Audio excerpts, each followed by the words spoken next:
Hi, everyone. Welcome. I am so thrilled to have Professor Kyle Whyte here for our spring lecture at the Center for 21st Century Studies. I'm Jennifer Johung. I'm the director of C21. So C21 has been fostering interdisciplinary research at the intersection of the humanities, arts, and sciences for 57 years. And this year, we've turned our attention to what we're calling slow knowing, the pace of being human.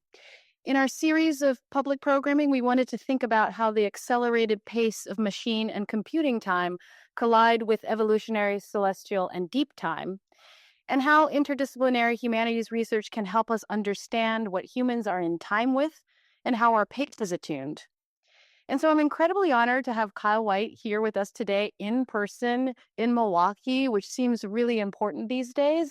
And I want to thank the UW-Madison Tommy Thompson Center on Public Leadership and especially Ruth Brash for their support in making this event happen in person. We invited Professor Whyte to mark this year of slow thinking, connecting, and attending to each other. His concept of time as kinship, as based in Indigenous ways of being and as opposed to linear time, has really importantly called attention to shared responsibilities and interdependencies in relation to the urgencies of climate change. I will now turn things over to my colleague Mark Freeland, director of the Electa Quinney Institute here at UWM, who will be introducing Professor Whyte.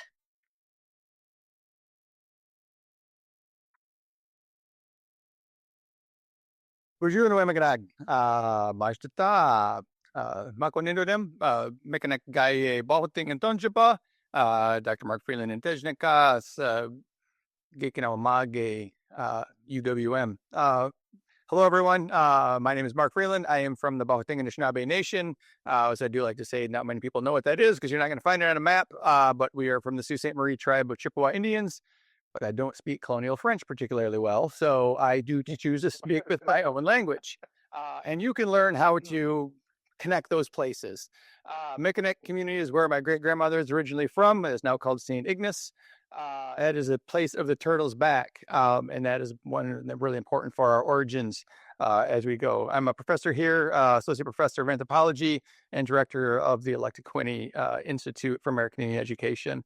I do have the distinct honor of bringing on Kyle Whyte, and I'm very much thankful for that opportunity. Kyle is an enrolled member of the Citizen Potawatomi Nation. I am probably speaking that a little bit more, speaking of names and where we end up, right? He's a George Willis Pack Professor of School of Environment and Sustainability at the University Diversity and Social Transformation Professor at the University of Michigan. He's founding faculty director of the Tishman Center for Social Justice and the Environment, principal investigator of the New Environmental Justice Plus Humanities Hub, co-principal investigator of the Global Center of Climate Change and Transboundary Waters, faculty associate of Native American Studies, convener of the Secretariat for the Pathways Alliance for Change and Transformation, and affiliate professor of philosophy and senior fellow at Michigan Society of Fellows. Kyle's research on environmental justice addresses moral and political issues facing Indigenous people in the areas of climate change, conservation, and cooperative relationships between Indigenous peoples and science institutions. His publications are in many different places, and you're here probably because you have already experienced some of them. He's previously served as U.S. Science Envoy and member of the White House Environmental Justice Advisory Council. And why don't you please help me welcome Kyle Whyte?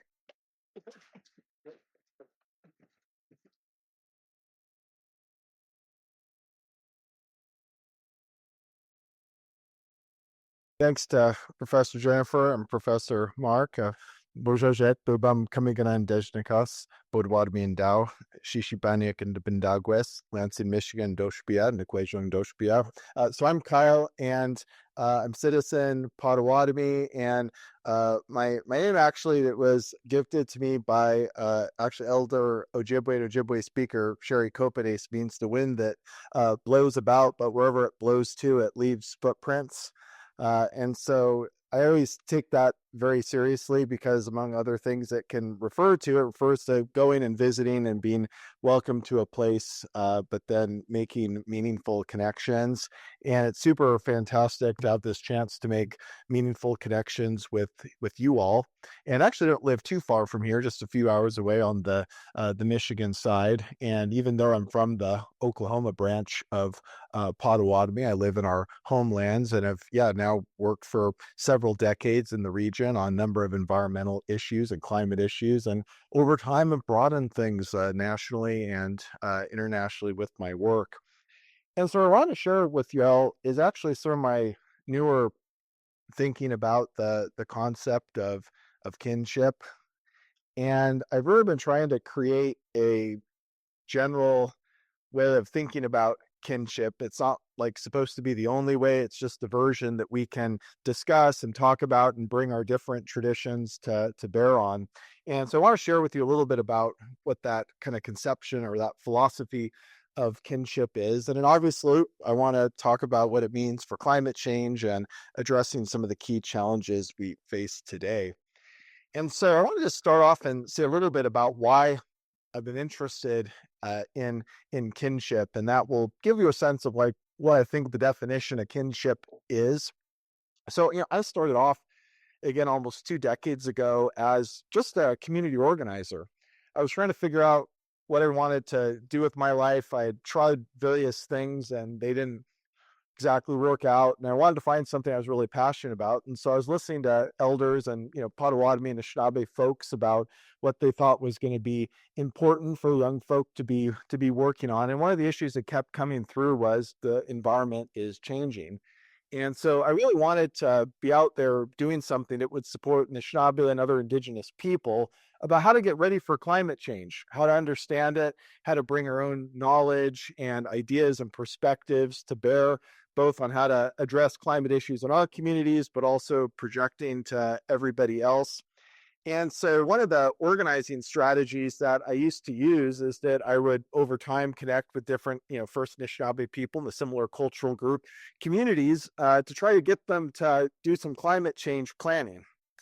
And so one of the methods I was use is like scenario planning, where to get folks talking and thinking about how to plan for climate change, you present some scenarios like what would happen if the temperature warmed this much, or what would happen if the key species that you depend on moved in this direction, or their population increased or declined. And so we'd come up with these scenarios and we would develop the scenarios over time with the communities, again, to get people thinking about what they needed to do now to prepare for the potential for the future. And we would do a big tribal scenario workshop where like a lot of people, dozens, sometimes hundreds of people would come and talk about these scenarios and tell stories about them. And one of the scenarios I would always sort of try to surprise people with was a scenario that we actually didn't prep people for. And at first I thought it would be like a massive surprise and people, but we don't know what to do about that. and the scenario is, what would happen if, climate change brought really bad, but at the same time, the United States completely abandoned its commitment to treaty rights. Um, and it was funny because the first few times, I was a young organizer, I was trying to be edgy and disruptive and so on. And, so first few times I would do that, and it was usually with, communities, like, actually one was the Sioux tribe that did have like a heavy, like subsistence tradition. And they kind of looked at me like, where's the surprise in that? And a lot of times people would just be like, oh, we'll just go back to poaching. Let's go back. Next question. So, and anyway, so they would start kind of unpacking what they meant. They're like, well, you realize that the recognition of treaty rights is a fairly recent thing, and that when treaty rights were quote unquote illegal, we knew exactly what we needed to do. We needed to continue those very close bonds with certain species that not only were harvested, that people shared and depended on for subsistence, but that also were part of ceremonies, social activities, family activities. They're also symbolic for the pursuit of political rights, protecting certain habitats. And whenever they would talk about it, they were referring to these very intimate bonds that even when things got horrible, when people were experiencing extreme forms of sexism and racism and patriarchy and just erasure as Indigenous people, that they knew what relationships they needed to focus on in particular. And it was focusing on those relationships that is what got them through those hard times, and is still an inspiration for how they're protecting the land today. And so after all those experiences being, repeatedly rebuffed by tribes trying to organize, I went back home to Oklahoma, and I was thinking, well, in Oklahoma, we got relocated. And so, we pretty much abandoned anything that resembled the habitats that we were accustomed to living in for centuries in the Great Lakes region. Like, went to a completely different set of places, Iowa, and then Kansas, and then for my community, Oklahoma.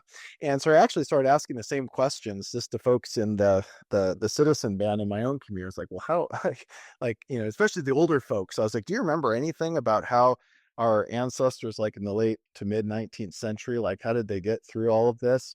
And some people I talked to actually were people that lived a little bit, really old, but lived a little bit, before Oklahoma became like a state, or knew people that lived in that period. So I was kind of curious about what it would be like to have lived in that period where they were independent, and it was just a different world than what Oklahoma is today. And it was funny because when I kept pressing a lot of elders in my family about, well, how did we get through it? All of them just said the same answer. They were kind of like looking at me like, well, that's not puzzling. It was just the cousins that got through that. Just the cousins.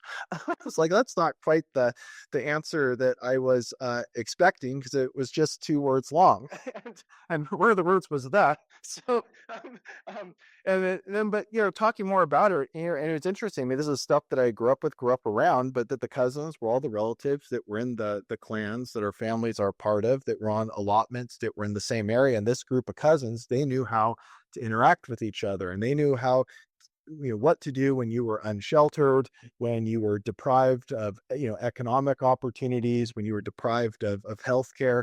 They knew what to do. They knew how to band together to be able to take care of themselves and to take care of the community. And it was those cousins, and different families and clans also had the cousins too.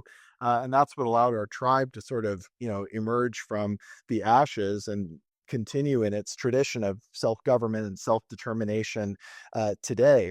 And so again, when I thought of cousins, I was like, well, shoot, that also is referring to these like very strong bonds that even in the absence of some of the habitats and species that we counted on in the Great Lakes region, that people still knew how to focus their relationships. And these intimate bonds are the kinship bonds. I think these play a special role in our lives. And that they're not the only way that we relate to each other, but they're a really critical way that people do relate to each other. And some of the themes I want to share in the conversation today speak to the idea that maybe in our times, kinship is a type of relationality that is actually quite lacking. And that's not only a reason why many of us are from communities that are vulnerable to climate change, but it also is a way of explaining something that probably all of us are going through of a lot more, which is a kind of toxicity in the relationships that surround us. And so I really enjoy the opportunity to talk a bit about slow thinking, because where I've been working out a philosophy of kinship is both about like climate change, which I'll get into obviously, but it's also actually just about the everyday things that we're dealing with as people, native or non-native, about the toxicity we face, but also the potential to have amazing relationships with others. And so when I thought about the cousins and the poaching, I realized that these relationships were really interesting, these kinship bonds, because they were both a source of how to respond to an emergency. So you look a bit, wow, these people knew how to mobilize to address extreme emergencies, but also they were the sources of extreme joy. I remember I had these typed documents, from like the mid 20th century that some of my family members had put together for a different sort of quarterly, or might call it seasonal, but it was more like quarterly gatherings that they had. And they had these just meticulously typed up, like agendas for the gatherings where, people are bringing instruments and engaging in ceremony activity and very extensive. Like, we don't do anything like that today. And I just remember looking at that and being like, wow, they knew how to party, right? They knew how to do it. And they'd have hundreds of people that would come out to those and, spend time with each other a day, 2 days, and, do that 4 times a year or, sometimes more. And so I really thought too, these are, tremendously joyful types of relationships. And so I've been thinking about what actually is a kinship relationship, if there was a simple definition. And again, my point is not that there is like one definition, but more to get us to start talking from a particular starting point I can provide. But we have others in the field, Kim Tallbear and Robin Kimmer and many others that have also introduced different angles on kinship. But for me, a kinship relationship is a very particular type of relationship. It's one that you invest yourself in a particular way, because you know that when you put energy into that relationship, what you get out of it is an amazing social network that supports you. And so when you think about what it means to be in a kinship relationship, it's the relationships where when you spend a lot of time in that relationship, it's not like transactional, like, oh, I do this because I get a certificate or I get money or I get a favor. But you do it because you know that all the time that you spend in that relationship, that gives you the guarantee that that person, that animal, that plant, that habitat becomes part of a social support network, where social is not just limited to humans. And so, as you can imagine, not all of our relationships are kinship relationships. And one of the things I've been thinking a lot about in some of the different places where people philosophize a bit about Anishinaabe thinking is that one of the angles, there's many angles, but one of the angles for how different Anishinaabe communities think about the world is that actually one way to carve up the world, just basic perception, is kin and non-kin. So if you look around you, everywhere in the room, instead of being like, person or non-person or, object or animate or, instead of seeing that or colors or other things before any of that, you're like kin and non-kin. And so what does that actually mean if you think about, are you sitting next to kin? Are you sitting on kin? Is there kin around you? And it's actually not bad to be non-kin. I think that's what's actually interesting, is that kinship, it's one type of relationship you have. It's not the only one. And so there was a way to treat kin, but there's also a way to treat non-kin. And it's not actually bad to be non-kin. And so your kinfolk, your kinfolk are those people that you can call in an emergency, but they're also folks that you just get a tremendous joy knowing they're there, whether human or non-human, knowing that they're human or non-human. And it does wonders for your mental health to have kin. And it doesn't have to do with biological relationality either. For example, take two different types of families. One family's got great kinship. Both families, everybody's like biologically related. One family, you've got great kinship. So when a key person in the family passes on and leaves them a will, they figure out what to do with the will in a peaceable way that supports the future generations of the family. Now, I would hope that would happen in my family. There are some other families I've heard of that when that will comes down, they don't have great kinship, and they're trying to figure out who has what rights. And that becomes toxic when there's no kinship. People that should be like siblings actually start fighting, and actually some of them might never even talk to each other again, all because they're concerned about like who gets what right, or who got who, and that is terrible.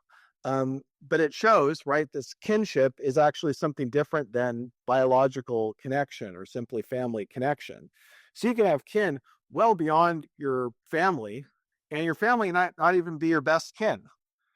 you could have all sorts of kinship with all sorts of relationships. And the non-human part of kinship is surprisingly very important, but often something that we're not really taught about.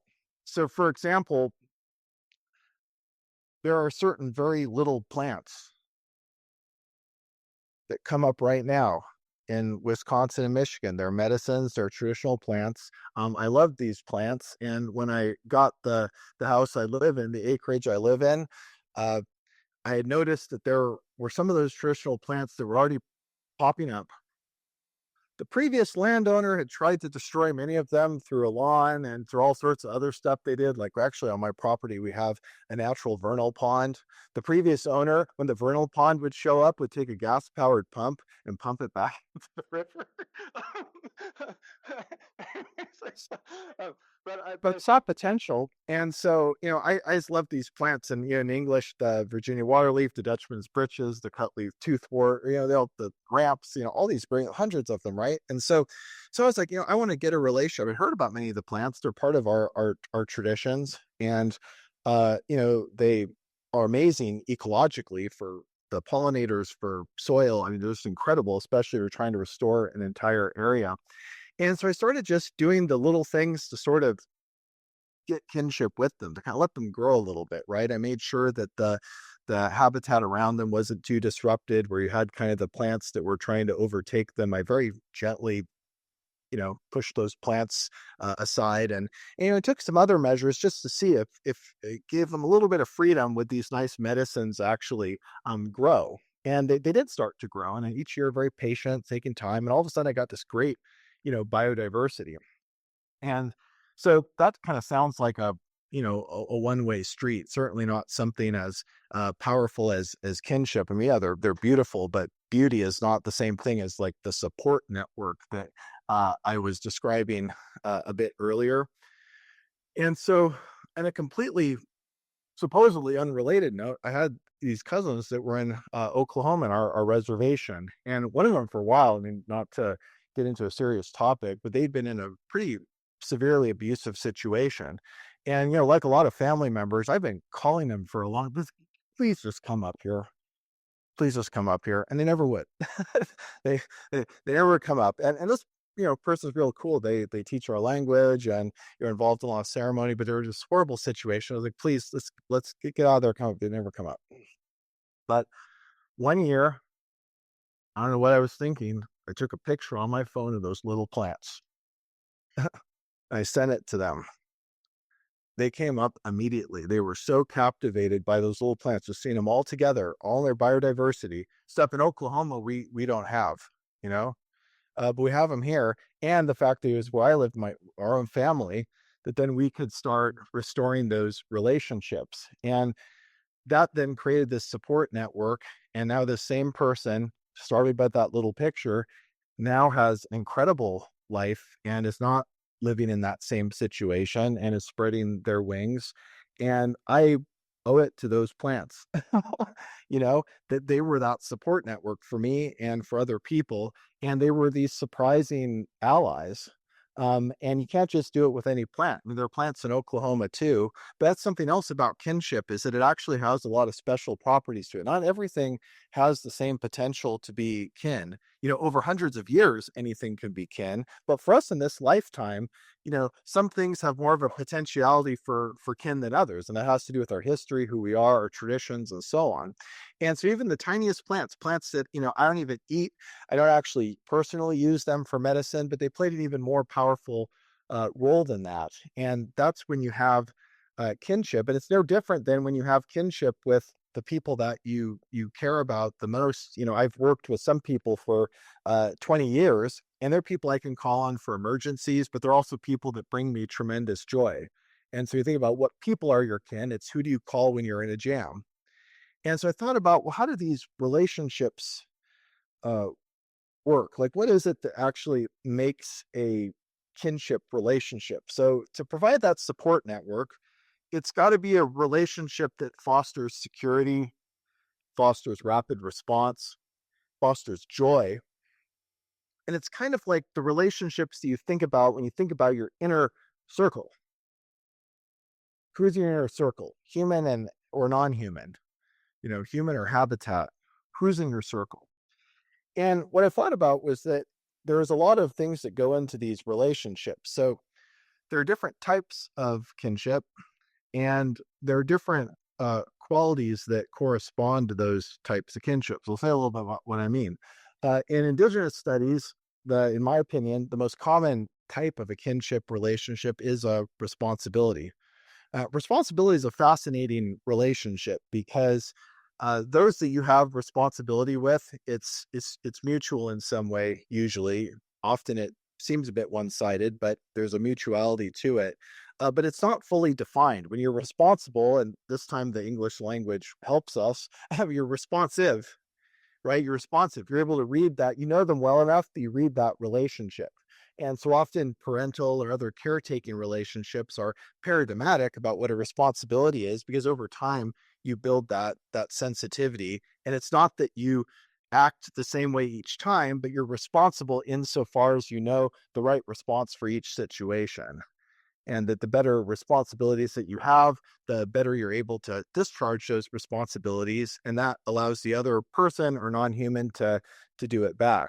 And what's interesting is that you absolutely can have responsibilities with non-humans. It just plays out differently. There's different constraints on how you communicate, different constraints on how you listen, how you absorb, and how you learn about which actions were effective or good or bad, and how you move forward.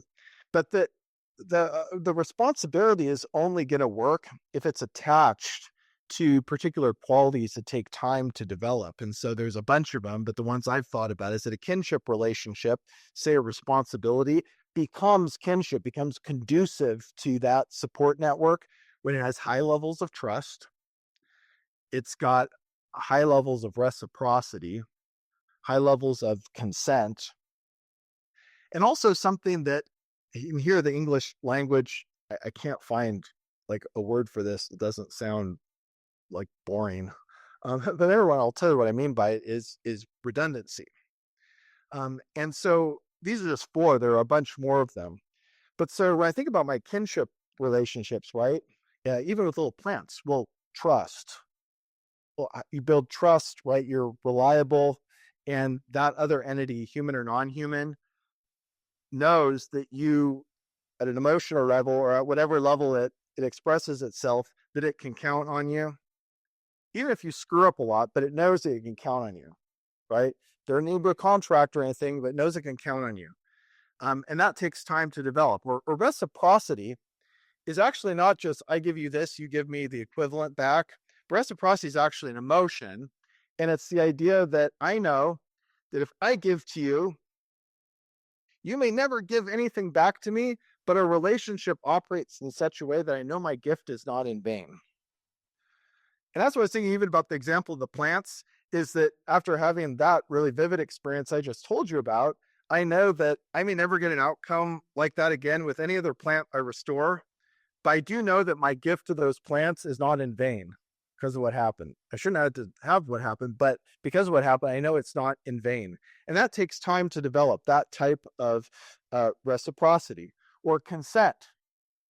To really have consensuality with somebody is not like formal free parent informed consent, but it's like what we would call consent culture, where you actually know that at a micro level or macro level, the people you're interacting with take your consent very seriously.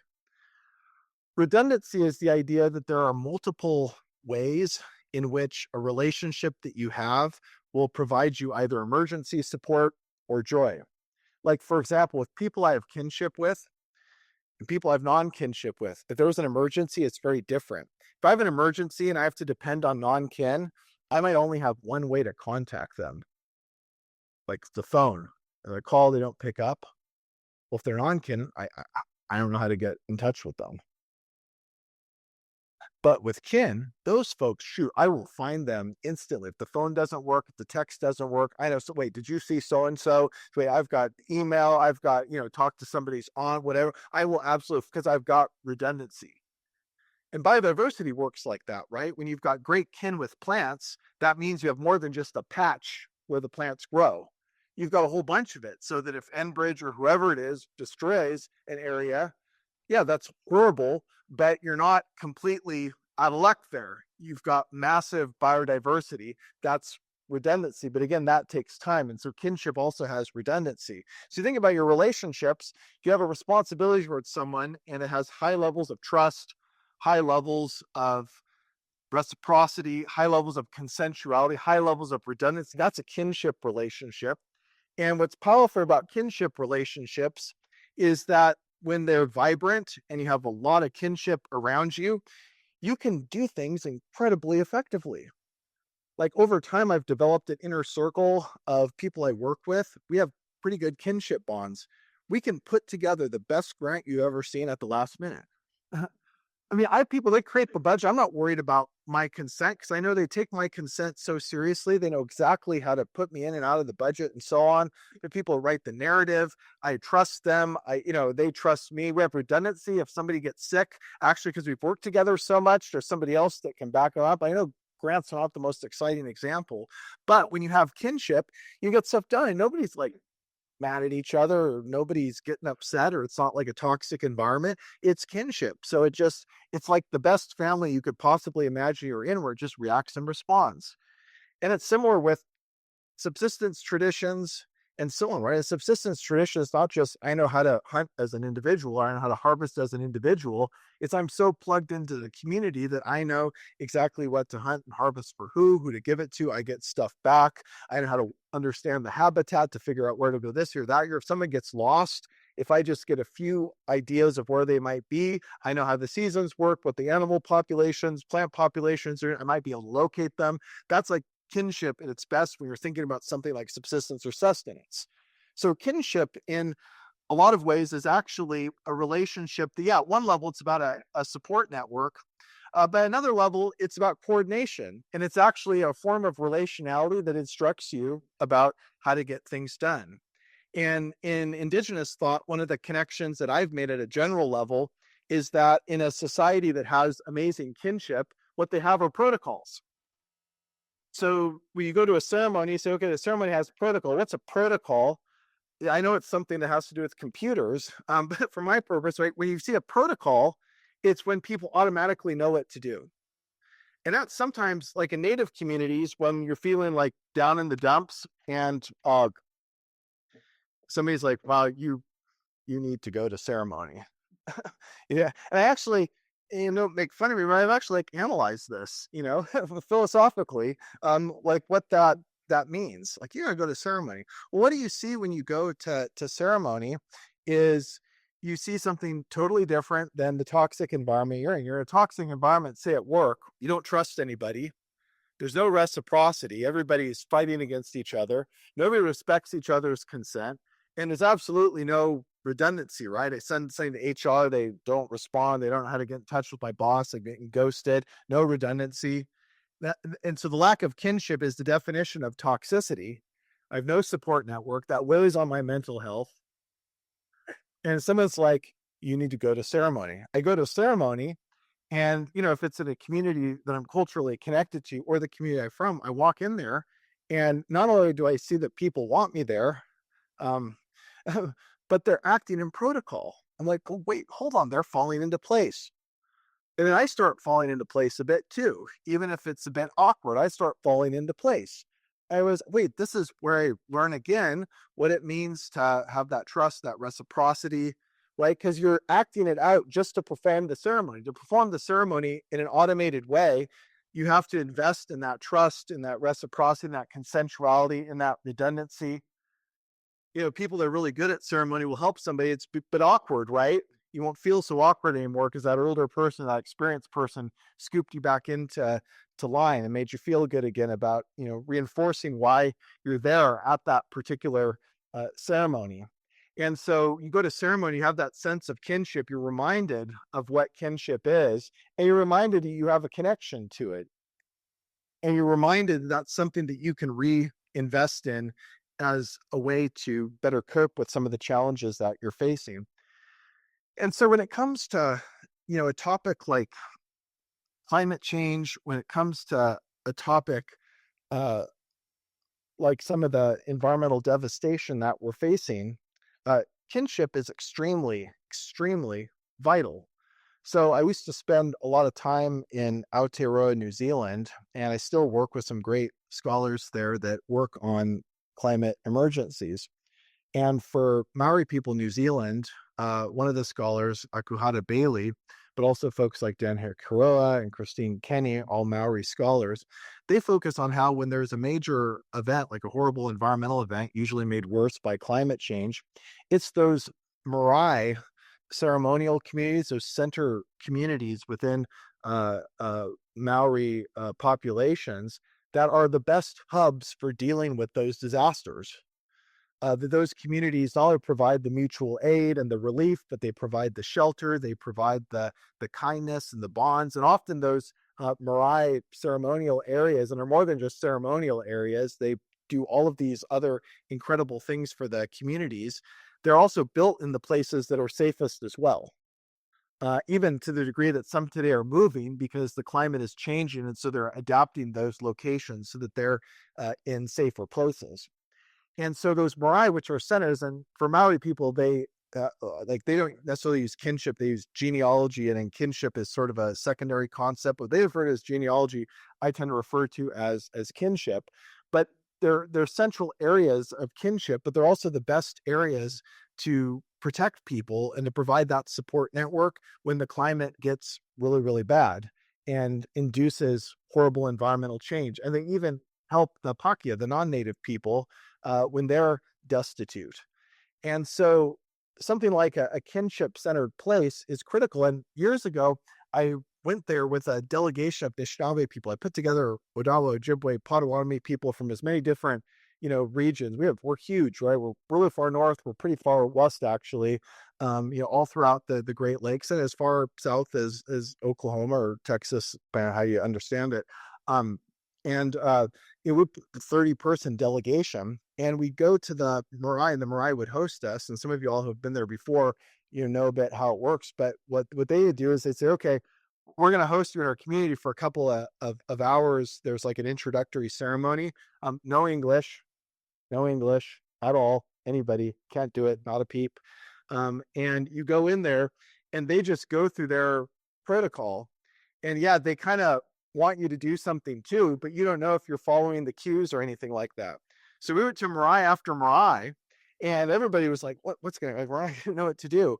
But it was powerful, and we formed bonds quicker with the people in those Marae because we just experienced the protocols. We just experienced the kinship in action. And then we were actually willed to have to come up, and we had practiced, by the way. It wasn't like we came unprepared.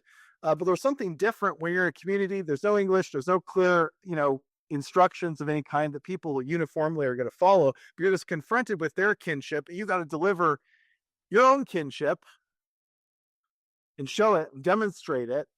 And what's interesting about that is that where in a lot of my work, I've talked about how kinship, trust, and so on takes a long time to develop, because it does.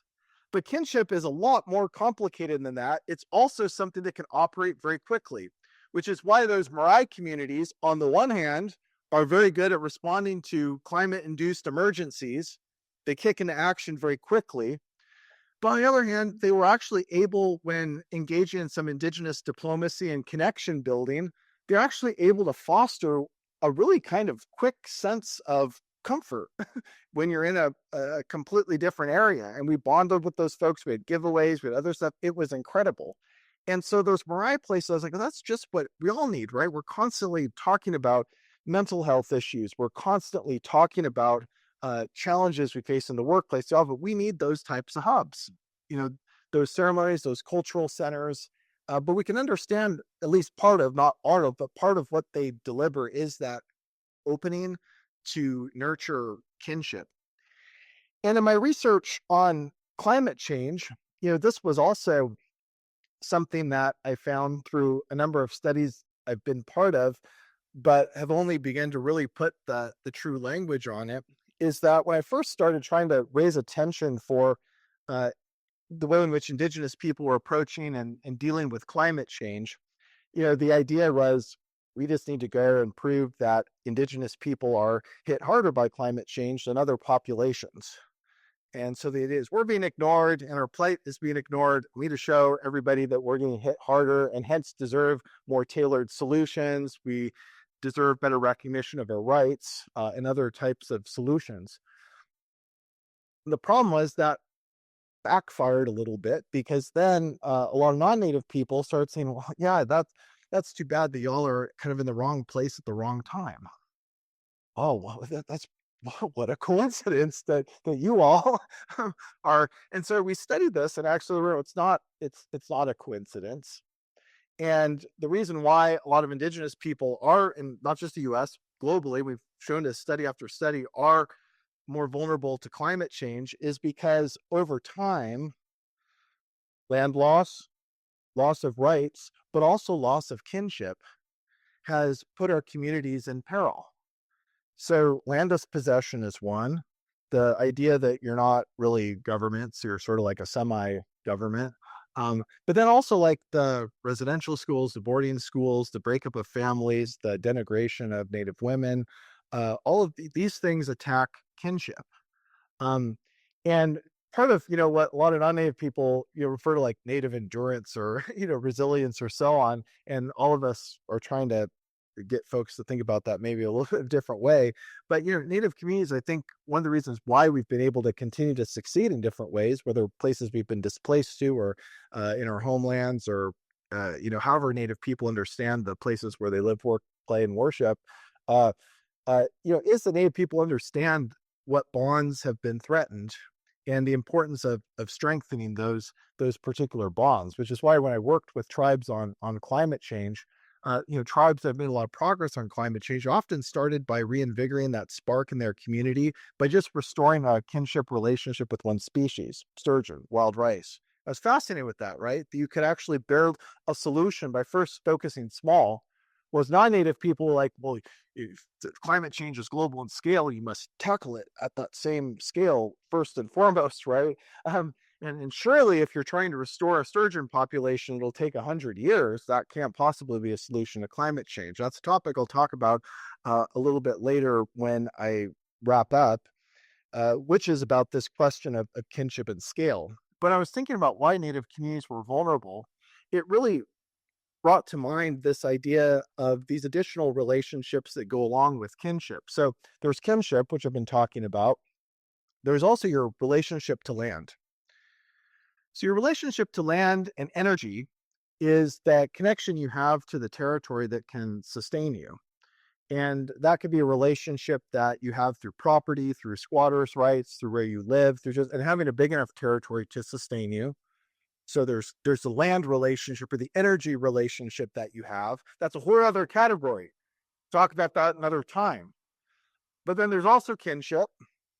But then there's also rights and freedoms, which are the privileges and the duties you have and the ways that you are owed certain types of treatment as an individual. So rights and freedoms, like a contract, like a code, like the UN Declaration on the Rights of Indigenous People. That's also a whole category. And actually, people have spent the most time talking about that. But all of these things actually work together when you think about your relationships. And I'm not saying that these are the only three. So you've got your kinship bonds, you have whatever is the status of your rights and your freedoms. But then you also have whatever your connection is to land. Do you know where your energy comes from? Do you grow your own food? Do you get food from people you know? Do you get medicines from, right? Do you understand the supply chains that you're part of? Do you have any self-determination and trade? That's land and energy. Rights, do you have due process? Do you have recognition as a government? These are rights. Do people follow contracts they have with you? And in kinship, we've been talking about. And what's interesting is that these things work together. If all three of them are going great, you're in awesome shape. If you're a native community, kinship, amazing.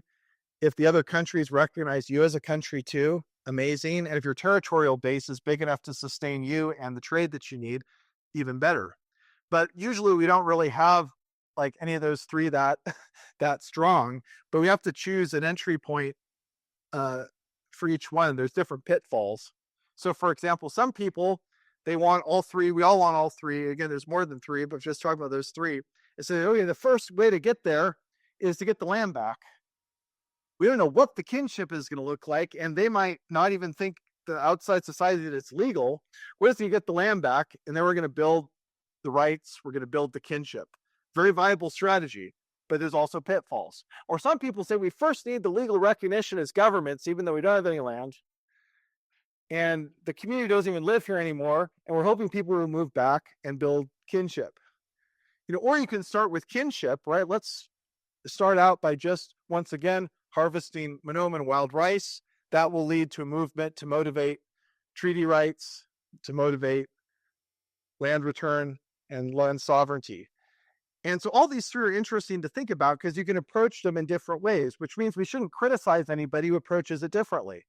Like the lawyers, some people, the lawyers, that's just like, it depends on this and that and that. No, that's a very viable strategy. Or the person that's like, I don't even want to get an income. I just want to live on the land. That's a very viable strategy. Or the person who just wants to facilitate and focus on healing relationships. That's an amazing strategy too. But we have to work together to bring all of the strategies together. And so these are a way of thinking about bonds and relationships that doesn't actually require us to have to say that there is like one strategy that is better than them all or is the best. And so a couple of closing thoughts related to some of the terrible things that are happening, but also some of the success we have when we focus on the starting point of kinship as a vehicle to get to land and to rights. And even though all the things that I did in the government recently are falling apart, all the things I did that were pretty non-governmental are actually going quite well, which is interesting to think about. But the first thing to note, and this is related to some of my other work, is that the times we're living in from a Native perspective, at least in my opinion, are times where we have such a decline in kinship that it really is a dystopian time. We're kind of in a post-dystopian time. And if you think about it like a dystopian movie, it is a movie where, right, you have no land rights, you have no recognition of your freedoms, and it's very toxic. So it's hard to get stuff going. Even with allies, they're all against each other. So the hero, even though we wouldn't have a single hero, but like in the movies, there's always a single hero that's usually of a particular gender or whatever appearance. But we have many heroes, but they have one hero that sort of creates the spark, and the movie ends. And even though the problem is not fully solved, the dystopia is not over, that it will be. That it will be. But right, but that's kind of a way to think about it. Is we're in a time where we're at this point where everything seems to be going against us, which is why we talk so much about the need to overcome toxicity and need to restore our mental health, because we recognize that one viable strategy is to have that spark again, to get that spark again, to get those support networks going. And those support networks can translate into really important things for the future for us.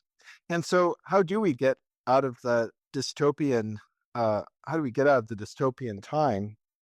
And one of the themes that I've been working on a lot, which I'll just take a few minutes to describe, because I'd love to have a chance to connect with you all for a bit after the presentation. But in a lot of science fiction dystopian movies, often the heroes' solutions are considered by the powerful people as like weak and pathetic solutions. Oh, so that's not going to do it. What do you really think that secret whatever it is could possibly overcome this empire? It's like and actually that's kind of the position we're in, actually. Could it be possible that just restoring your subsistence tradition could possibly impact something like global climate change? And so I get into all these discussions with like a lot of climate scientists that do modeling and all of that. Sort of the idea is that climate change is such a big scale that the only way to solve it is you to model all the global solutions that would have to be implemented at the global scale and that literally every country's elections would have to be perfect, and every trade and tariff and all that to be perfect to enact all those things. And then they're going to be on thousands of communities that have never had free, prior, and informed consent with any of those nation states, but they will.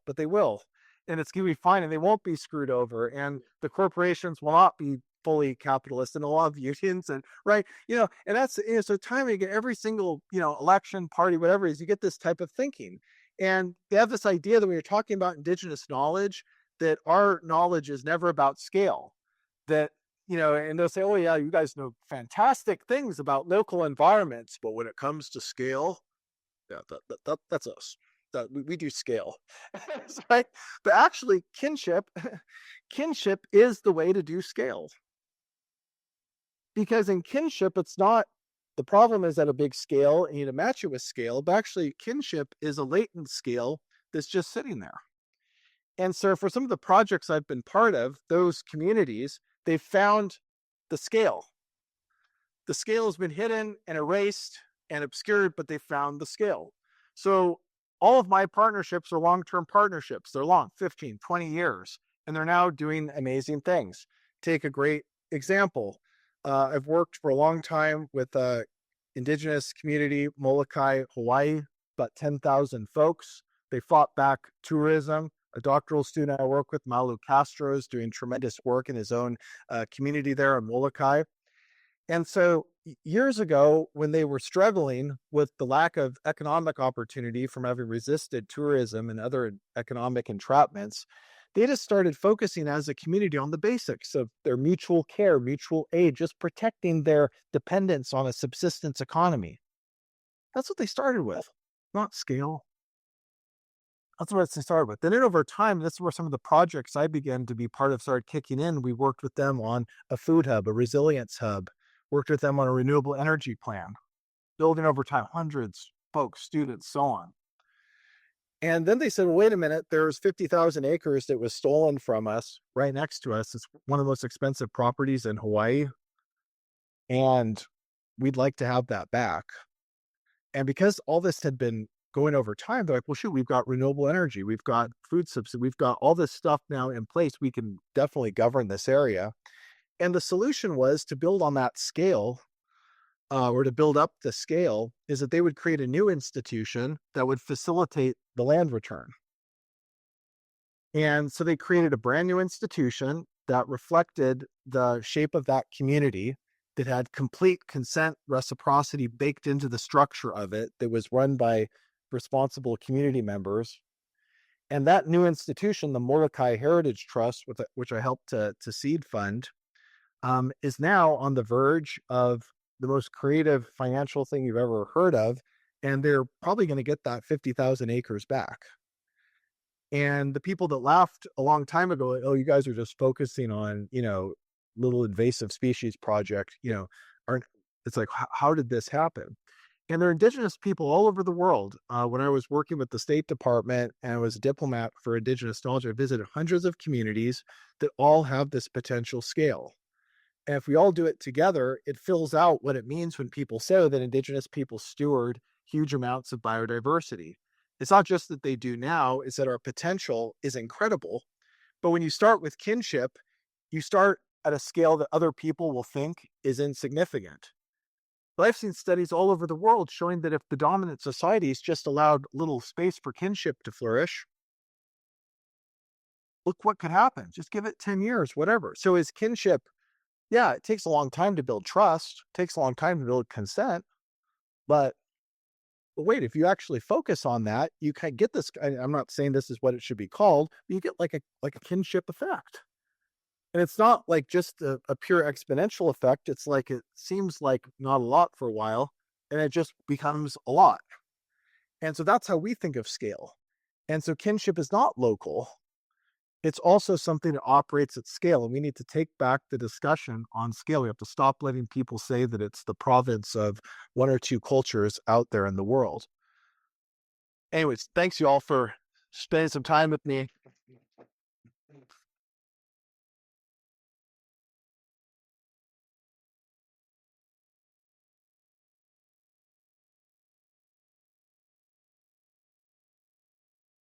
should have been drinking this water while I was speaking. So now I'm like guzzling it in front of you all.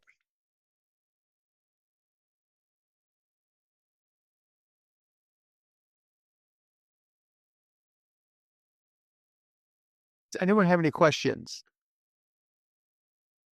Chime in.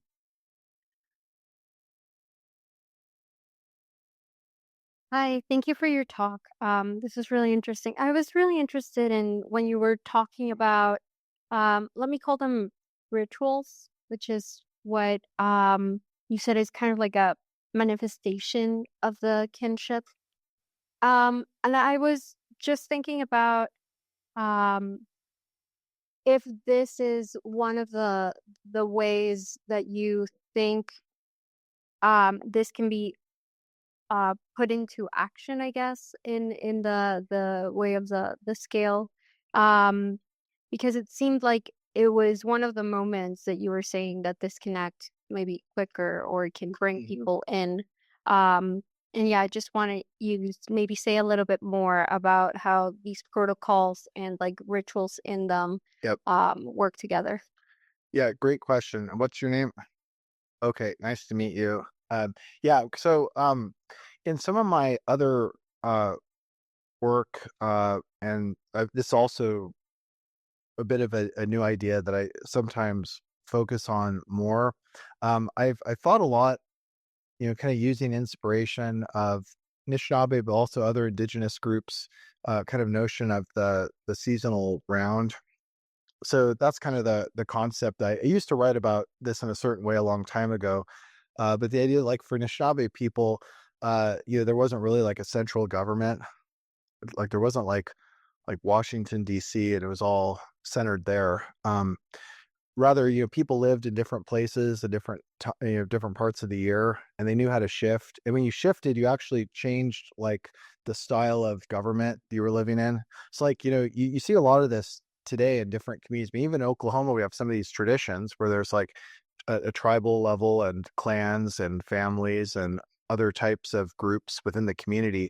And those correspond to different groups that would be like the main government at like a particular time of year.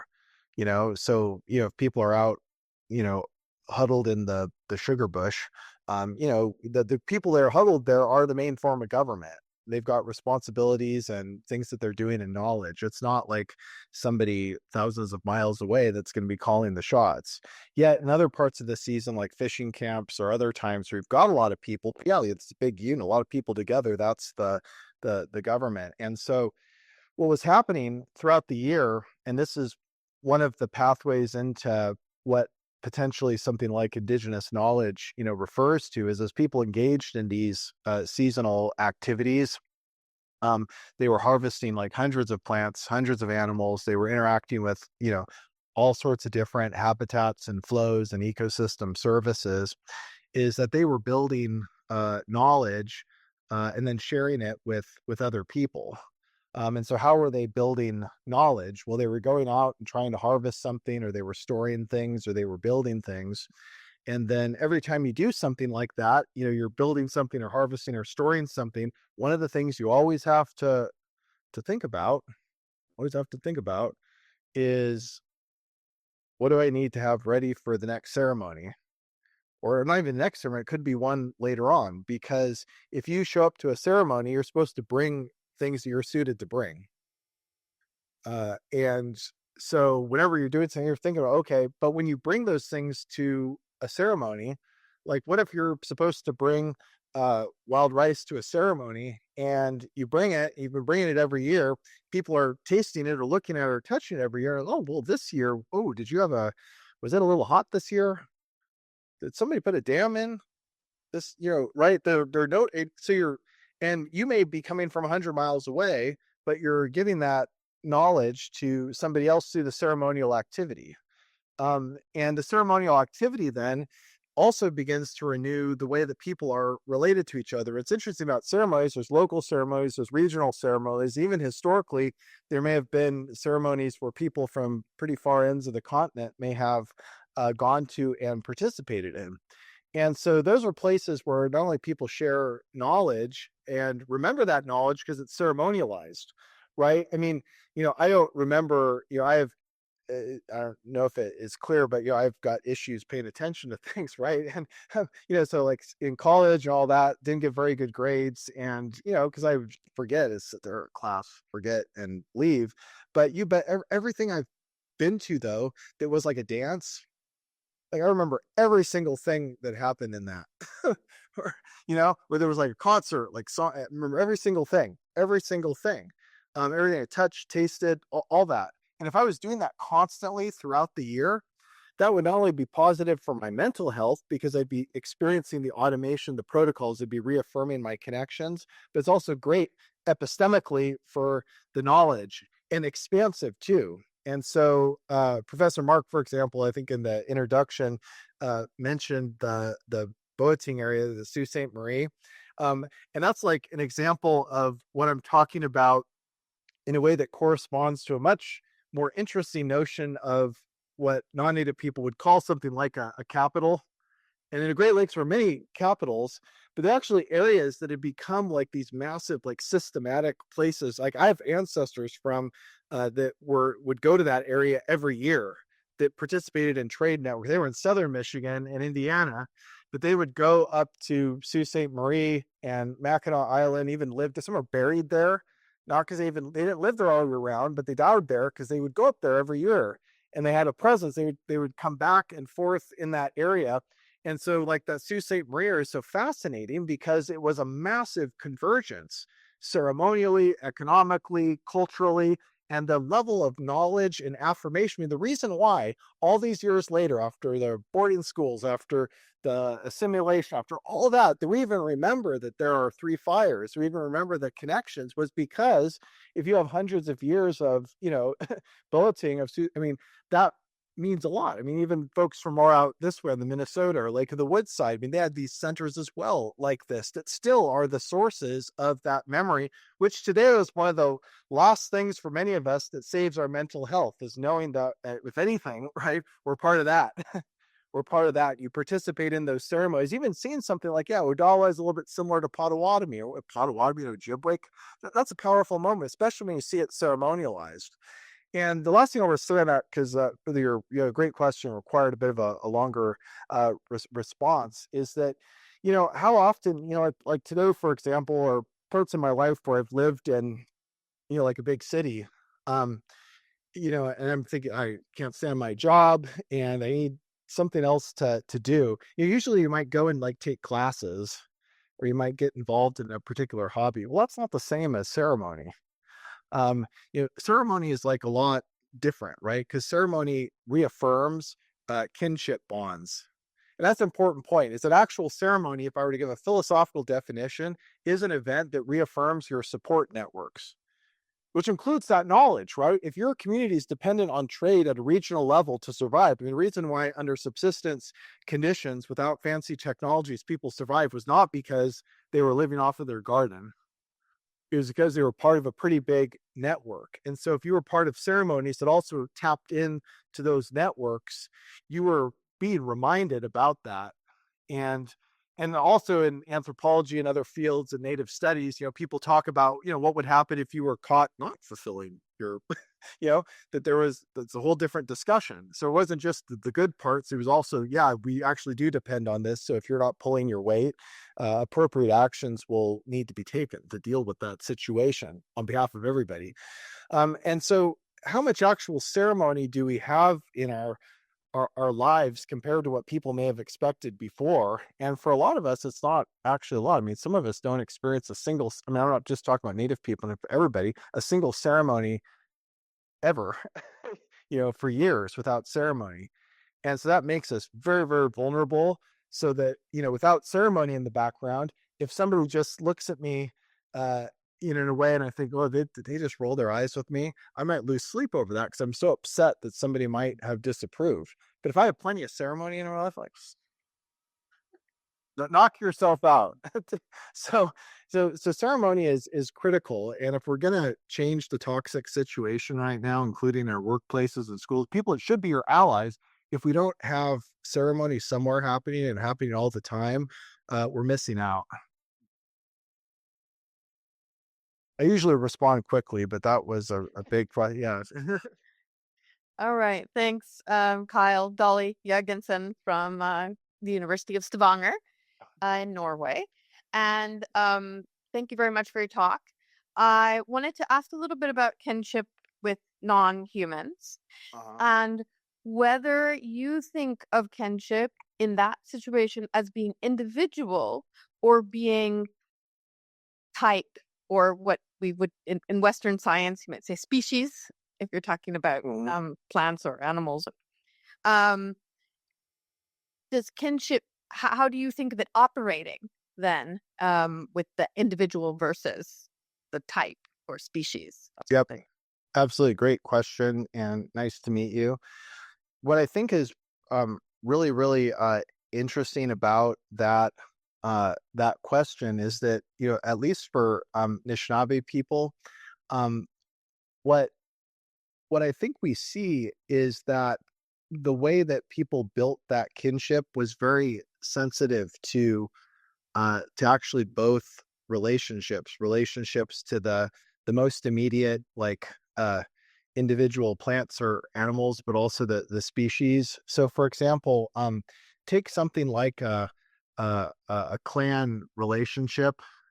A clan is not referring to, like, one deer or one sturgeon. Yeah, but it's actually a really complicated connection to.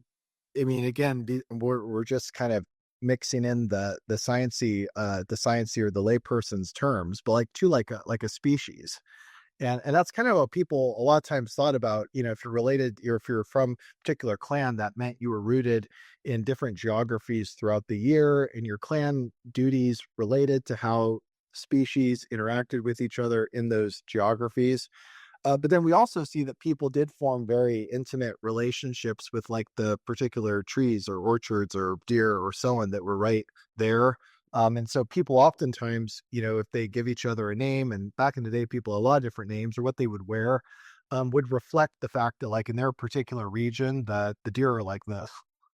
And that was another thing when I've been thinking a lot and looking at history and trying to, kind of extrapolate some of the possibilities. So, like, back in the day, if you met somebody, they would introduce themselves, but you could also just tell a lot from what they looked like, what they were wearing, um, you know, like who they were, where they came from. So yeah, I think absolutely we have those traditions, and that there was actually kinship with species as well as kinship with uh, the particular, which is why you have things like regional, clan identities. I mean, clan identities are pretty fascinating.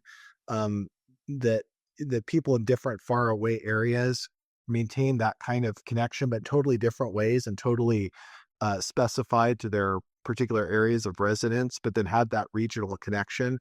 Like, really interesting. Anyways, thanks for your question. Other questions? Shouldn't have moved. Hi. About halfway through, you said you were going to tell us a story about fish at the end. You remember what I'm stirring? Oh, Yeah, I just wanted to hear what that was. then I looked at the clock, and the fish swam away. I could have been thinking about any number of of of different stories, but one of the ones I'll just mention now, since we talk a little bit about clans and sturgeon, is like the first project I worked on when I moved to the area. Not Well, it was kind of a community organizing project, but it was more of a kind of researchy case study project. Was actually on sturgeon restoration, and sturgeon is really pretty interesting because one of the tribes I work with, it's a Michigan tribe not too far from Cadillac, a little river band of Odawa. And that was an area where most people thought that sturgeon had been, like, eradicated. And in that first set of kind of studies I did with the tribe, it was really interesting because they have a sturgeon clan, and as the sturgeon declined in that area, people from that clan actually were moving away. over time they were losing that connection in the area. They're sort of having like a depopulation. And as well, there were a number of sources of pollution in that area. Actually, they're sort of having environmental justice issues to a certain degree as well. And so, how do you deal with that? Well, they've been doing a lot of stuff over the years to deal with that, and had pretty hostile relationships with the non-native community. And some of the people in the tribe, some really creative people, said, well, like, could we bring sturgeon back? Like, could we do it? And when they kind of looked at the knowledge and the science, I was like, yeah, you could, but you wouldn't be able to really eat it for like 100 years. And so a lot of people are like, well, why would you do that then? Like, don't you want to bring something back that, like, in 2 years or something, or like when the non-native people stalk the king salmon in the Great Lakes, or deal with it immediately. But it was interesting that they thought there was something more important to bringing it back, and so they started this important set of projects. Actually, a recent doctoral student who's now a professor at Ohio State, Natasha Mile, that has done a much fresher look at this particular example with that tribe. But when they started bringing back sturgeon, they first actually, and they used both science and indigenous knowledge to just find that there were some sturgeon left, but they were totally unprotected. And so they needed to find a way to protect the fish.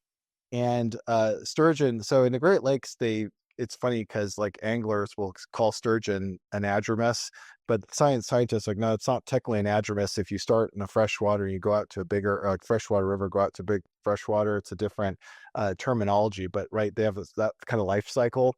But anyways, so what they did is they developed this really interesting method, which they still use the basic scientific research on sturgeon life cycle, where they created a trailer where they kept the younger sturgeon in these tanks. They would grow big enough, and then they have a community ceremony where everybody from the community, native and non-native, release the sturgeon back into the river when they're able to fend for themselves. And over time, this project has restored the sturgeon population.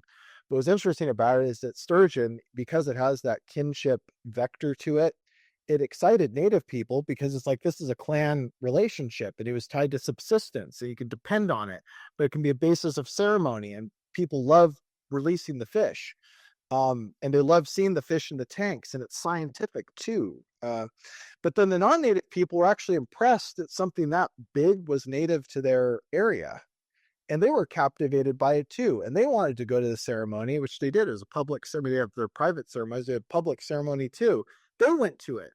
And all of a sudden people were educated. And all of a sudden people that work for the tribe, instead of having their tribal vehicles vandalized, all of a sudden people would respect them. If one of the tribal game wardens showed up and it was a non-native person would say, oh, I'm very sorry. And the whole area started to begin to change because of this fish. And, it was a lot different than if you just like set up a fish tank at your house and asked people to come look at it. You wouldn't have that type of impact. And so this is, again, something about like kinship, but again, it's not every fish can do that. That's what's important about kinship. Not every person can be kin. In your lifetime, you have certain opportunities for it. Whatever opportunities you set up today will actually expand the range of kin in the future that other people can partake in. But just like any good, post-dystopian movie, you always have to start with that small thing and hope to build for the future generations, even if it's all cost and all doubt. And, that to me sounds like the kind of inspiration that we need right now, where it seems like our rights are against us. We have little access to the land we need, or it's polluted, or it's affected by climate change. And so that's exactly what we need right now, that which will give us simultaneously the kinship benefits, the emergency response, but also the joy. And those fish provide that, but they also captivated non-Indigenous people too, and they changed relationships there.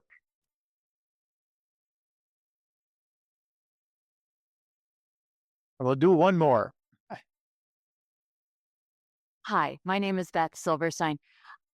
You were talking about non-Indigenous people being captured by this, and I guess my question really is, how can non-Indigenous environmental activists and those who are concerned about the environment engage in kinship in a way that is not appropriative? Yeah, well, one of the interesting things about and it's funny how we gravitate to particular topics and not others, is actually there's a whole discussion to be had about the ethics of non-kinship, right? Because there's a whole, I mean, Native people have whole systems of how you treat those who are not kin. And again, that's kind of, I think it's interesting that it took Native scholars, 100 or more years just to put like relationality on the map. You like look at some of the senior scholars in my area, they spent their whole career just so people would like take responsibility seriously. So it's up to us to try to fill in the details to that and build on what they did. But one of the things that somebody's going to eventually need to work on is actually this idea of like Native views of non-kin. Like, how do you treat people you're not responsible for? And there's a whole ethics of how to do that. It does relate to things like how do you handle the fact that your actions locally could negatively affect somebody far away? That's actually an ethics of non-kin. And what's interesting historically is that if you look at what a lot of the information we have about how at a continental scale, at other scales, even without a lot of sophisticated technology, people could still form kin bonds. So yeah, kinship can be scaled up, but there's also scaled up like non-kin. And so I think for, a lot of us, pretty much I can't think of a single person that doesn't have some like part of their life where they need to be an ally. So I deal with lots of, more allyship in my life than non-allyship, especially after I got tenure. Um, um, and so what I think is important is that, is for people to have a strong respect for the idea that you take the non-kinship ethics really seriously, which actually means things like, well, don't be curious, or don't have an endpoint that you don't know has been endorsed by the people you're trying to befriend. But then in terms of kinship, is there a strategy for ensuring that you develop kinship with somebody? And I would say no, kinship development is not really linear. You never know if you're truly gonna get kinship, but you can just start a relationship. But to truly have a kinship relationship, it has to be ceremonialized. And I'll close with this, but this was kind of it's a bad example, but if you've ever looked at that history book that Michael Wicken wrote, the first one, our Infinity of Nations. It had some like striking examples of when like Native people were forming alliances, and you need to like rapidly establish kinship bonds. And I'm not recommending this for today, but it kind of just shows how seriously they took it. But they were like, what is it, uninter ancestors and then bury them. And it's like, that's a hell of a way to establish bonds and kid. But again, it had to somehow be sanctified and ceremonialized. But how you get there is not necessarily something that you can predict. And what kinship means is that eventually the relationship moves into a support network, which means you have to be bringing gifts too. And I remember when my community organizing, because I worked within my cultural group, I eventually worked outside of it, is one of the things I did that was a shocking thing for some scientists I work with, is I was like, whenever we visit a community, we have to bring something first. You bring a gift first, and you don't do it expecting anything. You bring the gift, you leave, you don't call back, and then you'll hear, stuff like that. Anyways, thanks for your question. Please help me in saying thank you to Kyle.